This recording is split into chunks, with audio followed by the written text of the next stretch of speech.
Hello, my name is Benjamin Hart. I'm an American attorney and the Managing Director of Integrity Legal here in Bangkok, Thailand.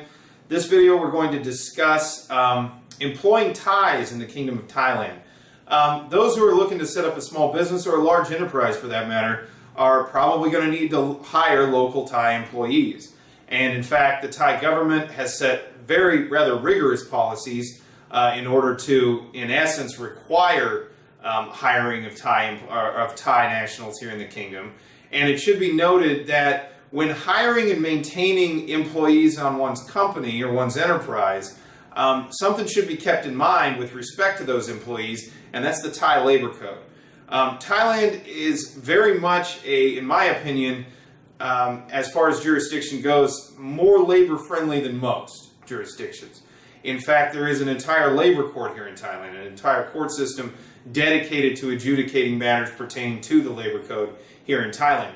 The reason I bring this up, and I don't wish to get into specifics on the jurisprudence of the labor code or the procedural issues associated with the courts themselves, it's just to provide a general overview for those who are looking to do business in Thailand or those who are currently doing business in Thailand and may not be aware that, look, it's a very different body of law than anything that one might be used to from, say, the West or the United States or the UK or Australia for that matter. Thailand's labor code, it's a different kettle of fish entirely. And one who's employing Thais may not be fully aware of all the ramifications of their actions, specifically things like hirings and firings, with respect to the labor code. And if one isn't careful and sort of acts rambunctiously with respect to hiring and firing, specifically firing of Thai employees in the kingdom, it can lead to rather serious consequences. So it's not something to be dealt with lightly. In fact, I often advise clients that when hiring a Thai national, that is the part of the process where one needs to be exceptionally circumspect and in essence be much more of a stickler rather than down the road. In a Western context, we're sort of used to a situation where, well, you hire somebody, if it doesn't work out, you just sort of fire them. Well, if that individual has been around for a significant enough period of time, there may be a statutorily required severance pay that may be due to that individual. And the timing of their dismissal may also result in more expense than one may think could be incurred.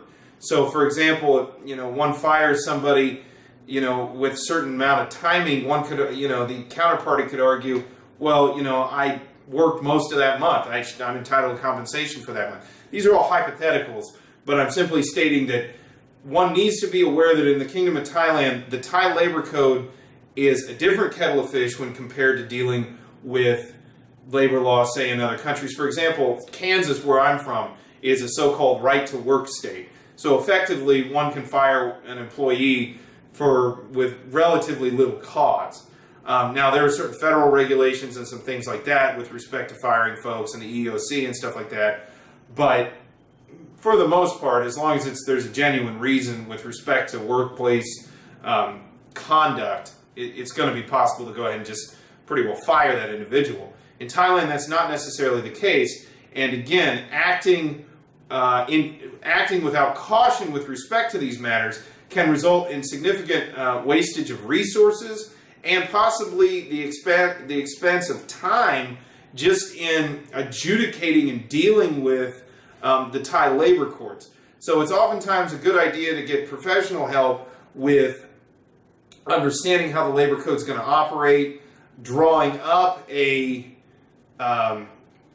body of rules and regulations, corporate rules and regulations that the employer can adhere to, that also happens to adhere to the provisions of the Thai labor code in order to best situate oneself with respect to maintaining good management labor relations.